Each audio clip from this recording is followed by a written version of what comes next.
अगर किसी सामान्य कर्मचारी के घर पर 15 लाख मिलते हैं तो उसे जेल भेज दिया जाता है। अब जज के घर पर 15 करोड़ मिले हैं तो उन्हें घर वापसी का इनाम दिया जा रहा है। क्या इलाहाबाद हाई कोर्ट कोई डस्टबिन है? अनिल तिवारी, अध्यक्ष Allahabad high court bar association. देखिए, आप सब जानते हैं न्यायपालिका कैसे चलती है या न्यायपालिका की ताकत क्या है। डेमोक्रेसी के 3 पार्ट। लेजिस्लेचर है, आप चुन के भेजते हैं। कौन चुनता है? पब्लिक। उसके बाद क्या आता है? एग्जीक्यूटिव। उसी में चुने में से कुछ लोग एग्जीक्यूटिव में आते हैं। और तीसरा पार्ट है न्यायपालिका। न्यायपालिका की ताकत कौन है? पब्लिक। तीनों पूरे इंटायर नेशन जो डेमोक्रेटिक सिस्टम है उसकी ताकत है पब्लिक। अगर पब्लिक का विश्वास न्यायपालिका से हटेगा तो क्या होगा ये खुद आप अंदाज लगा लीजिए। पूरा देश कोलैप्स करके नीचे चला जाएगा। एक सामान्य कर्मचारी के घर पे 15 लाख रुपया मिलता है तो उसको जेल भेजते हैं। एक जज के घर पे 15 करोड़ रुपया कैश मिल रहा है, उसको घर वापसी का इनाम दिया जा रहा है। क्या हाईकोर्ट, इलाहाबाद हाईकोर्ट क्या डस्टबिन है, कचरा बिन है? करप्शन के खिलाफ हाईकोर्ट बार बिल्कुल स्ट्रांग फुटिंग पे खड़ा है। हम उसका स्वागत यहां नहीं होने देंगे। उनका ज्वाइनिंग अगर होती है, we will sign the high court, lords will abstain from.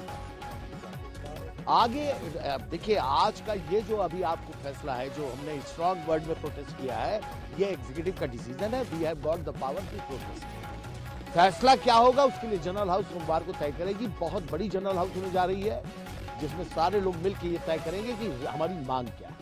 हम अंदाज आपको बता सकते हैं इस वक्त जनरल हाउस में क्या हमारी मांगे हो सकती है, लेकिन वो सहमति पर निर्भर करता है। जैसे इतना तो तय है कि जस्टिस यशवंत वर्मा को इलाहाबाद में नहीं भेजा जाए, ये हमारी मांग नंबर 1। नंबर 2, किसी तरह की अब कोई जांच की आवश्यकता नहीं है, क्योंकि अगर जस्टिस वर्मा कोई एक्सप्लेनेशन देते हैं उससे पब्लिक फेथ रिस्टोर नहीं हो सकता। पब्लिक फेथ पूरी तरह से डैमेज हो चुका है। अगर पब्लिक हट गई इस न्यायपालिका से तो माफियाओं का राज्य होगा। लोग माफियाओं के दरबार में न्याय मांगने जाएंगे। तो क्या हिंदुस्तान की सरकार चुप बैठ रही है, मौन है, खामोश है? ये न्यायपालिका खामोश है? क्या पब्लिक फेथ बचाने की जिम्मेदारी सिर्फ लॉयर्स की है, जजेस की नहीं है? ऑनरेबल सुप्रीम कोर्ट ने जो ये कोलिजियम ने डिसीजन लिया है, हम उसके अगेंस्ट हैं, हम उसके खिलाफ प्रदर्शन करते हैं। और ज्वाइनिंग यहां अगर होती है, उनका स्वागत यहां होगा तो हाईकोर्ट को हम साइन डाउट किए। इंपैक्ट ये समझिए कि फिर हाईकोर्ट में, उनके कोर्ट में, अदालत में अनिल तिवारी अगर बहस करने खड़े हैं तो अनिल तिवारी को ये लगेगा पता नहीं दूसरे साइड से कितना पैसा लिया है।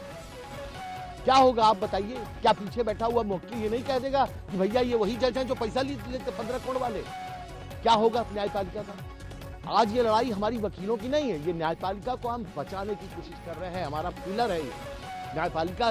वो चीज है जिसको अगर डैमेज हुआ तो इसका फिर हिंदुस्तान में कुछ नहीं बचेगा। न डेमोक्रेसी बचेगी, न स्वतंत्रता बचेगी, कुछ भी बचेगा नहीं। दोबारा गुलाम होना चाहते हैं? सब कुछ न्यायपालिका। मेरी दूसरी बात यह है कि मैं तो एक स्टेप के आगे की बात कर रहा हूं। जस्टिस यशवंत वर्मा का न्यायपालिका में फर्दर बने रहना पूरे हिंदुस्तान के लिए बहुत बड़ा कलंक है। इसलिए उनको तत्काल प्रभाव से उनको रिजाइन करना